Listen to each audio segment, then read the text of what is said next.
Hello everyone. In this video, we would be discussing the use of static keyword in Java program.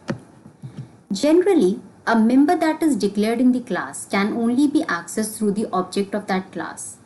But declaring a member of a class as static means that it can be accessed with creating an object, which implies that now this static member belongs to a class and not to the instance.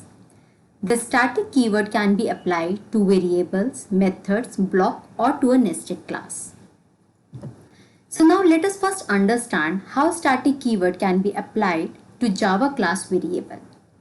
See, when static keyword is used before a variable, then it means that the variable will be initialized only once and will be shared by all the objects, which means that copies of this variable will not be made for different objects. These variables do not require an object name to be accessed. They can be accessed outside the class as well using class name and dot operator.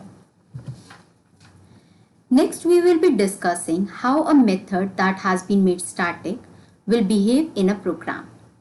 Static methods belong to a class rather than to an object of a class.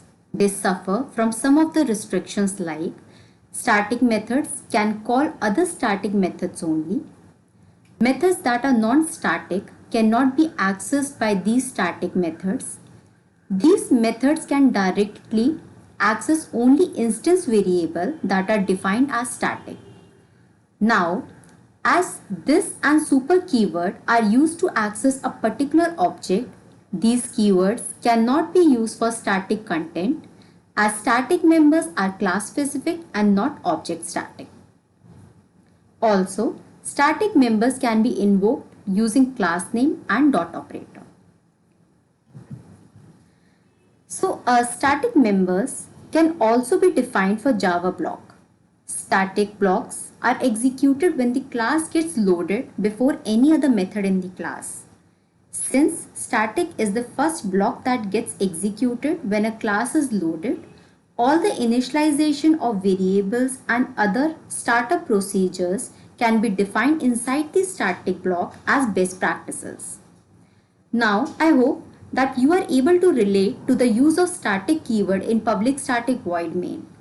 So, to define a static block, the keyword static is written outside the block.